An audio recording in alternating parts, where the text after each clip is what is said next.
यशोदा मैया लाला को शाम को गोद में लेके बैठी। लाला आज दिन भर हो गया, थक गए होंगे, दूध पी लो।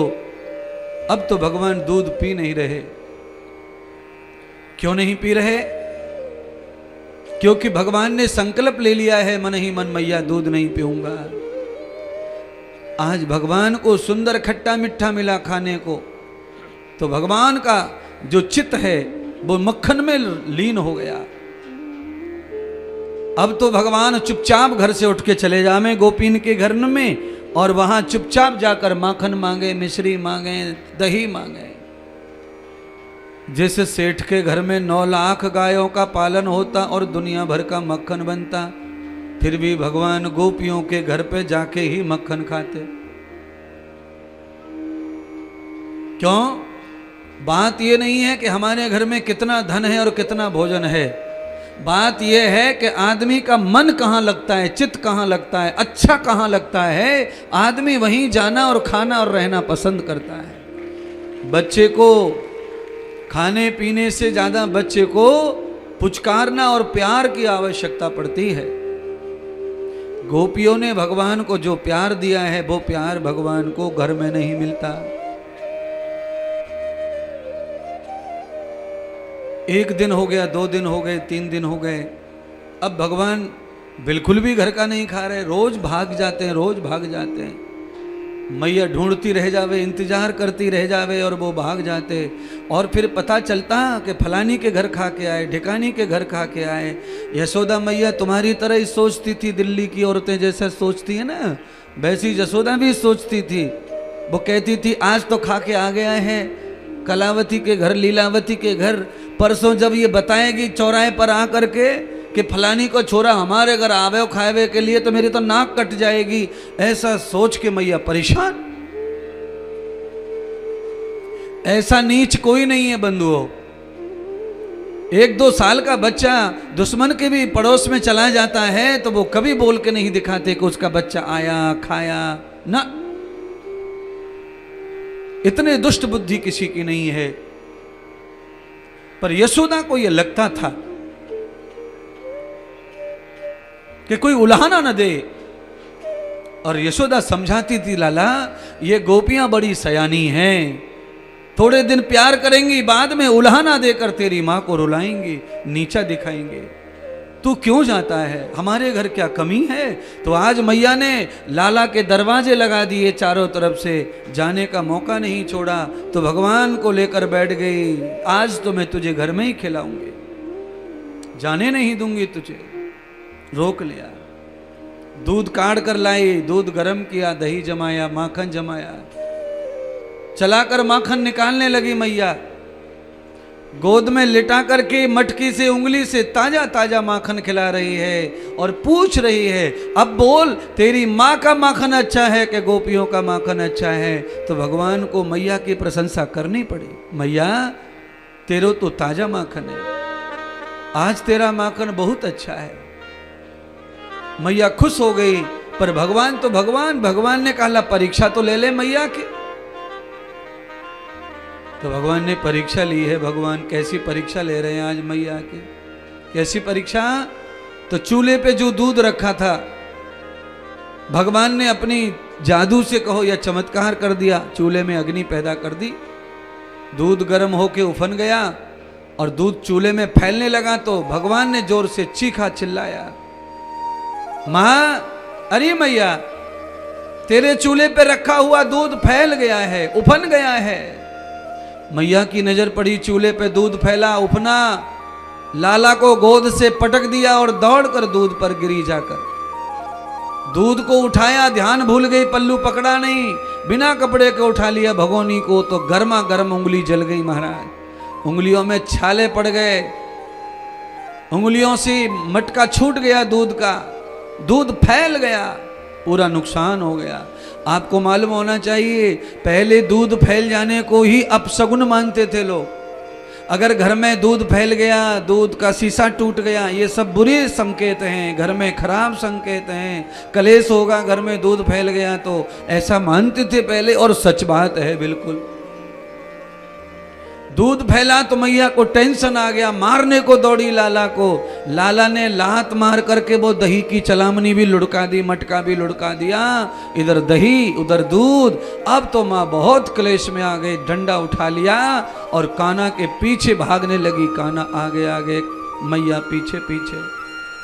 आज माया के रूप में यशोदा जो है मोह माया बनकर भाग रही है और ब्रह्म को पकड़ना चाहती है और दंड देना चाहती है। तो मोह माया से ब्रह्म को तो दंड कभी नहीं मिलेगा, पर मोह माया से मोह माया को ही दंड प्राप्त होगा। ब्रह्म के सामने तो नीचा हमेशा मोह माया को देखना पड़ता है, पर मोह और माया लेकर कोई भगवान को पकड़ना चाहे, पाना चाहे, वो भी असंभव है।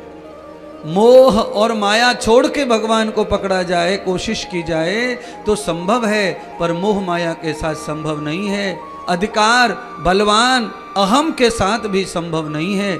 मैया को अहंकार, अहम पैदा हो गया कि आज तुझे मैं छोड़ूंगी नहीं, मेरे आगे तू कहाँ भागेगा, घर के सब दरवाजे बंद है, तू छोटा है मैं बड़ी हूँ। भगवान ने थका दिया मैया को, पर हाथ नहीं आए। तुम में से भी किसी को ये मूर्खता आ गई हो खोपड़ी में कि मैं सेठ जी हूँ, मैं फलाना जी हूँ, मैं ठिकाना जी हूँ, मेरे लिए तो सब दरवाजे खुले हैं, तो ये मूर्खता छोड़ देना। तुम्हें कोई चप्पलों की जगह पर भी नहीं बिठाएगा भगवान के यहाँ, वहाँ तो जगह उसी को मिलती है जिसका अहंकार मरा हुआ है।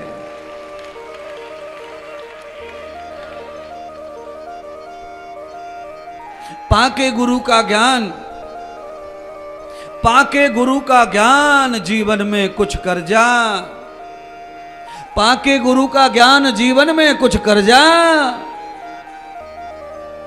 मरने से पहले यार तू आज ही मर जा।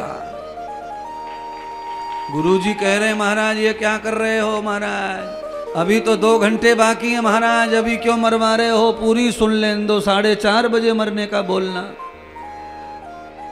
पूरी कथा सुन के मरने दो। नहीं, महात्मा का मर जाने का मतलब है अहंकार को मार डालो।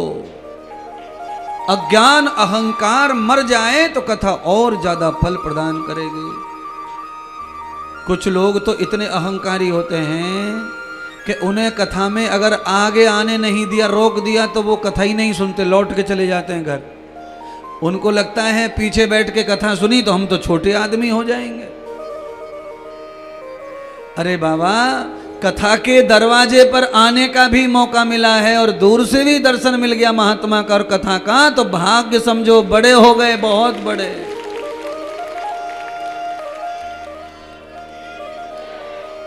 कितने बड़े बड़े लोग दिल्ली में हैं, पर वो कैसे बड़े हैं, जैसे पेड़ खजूर।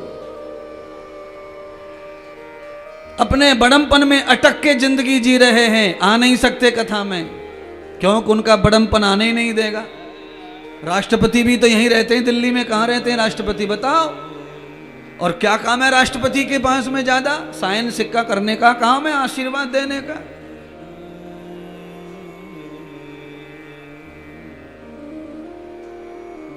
निरीक्षण करना है क्या चल रहा है समाज में, सरकार में। पर वो जो बड़मपन है ना, वो कथा तक राष्ट्रपति जी को भी नहीं आने देगा। ये संसार का ही धर्म है।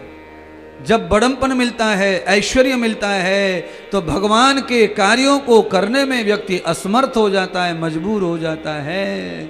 इसीलिए मैं कहता हूं, भगवान श्री राम कह रहे थे भरत जी को कि तुमको जब ऐश्वर्य प्राप्त हो जाएगा, तुम अयोध्या के जब राजा बन जाओगे, तो तुमको अहंकार और मद घेर लेगा। इसीलिए भरत कहते हैं भैया, मद और अहंकार तो राज्य पाकर आ ही जाता है, इसलिए मुझे राज्य नहीं, जहां अहंकार नहीं आता है वो केवल तुम्हारे चरण हैं, वो चरण मुझे दे दो। तो पादुका लेकर भरत चले गए। चरणों में अहंकार मर जाता है सदगुरु के, भगवान के। इसीलिए भगवान और गुरुदेव के चरणों में स्थान मिल जावे तो अहंकार पैदा नहीं होता, जन्म नहीं लेता। दुर्योधन में अहंकार था, तो दुर्योधन कहां जाकर बैठा द्वारका में मालूम है? भगवान के सिरहाने बैठा।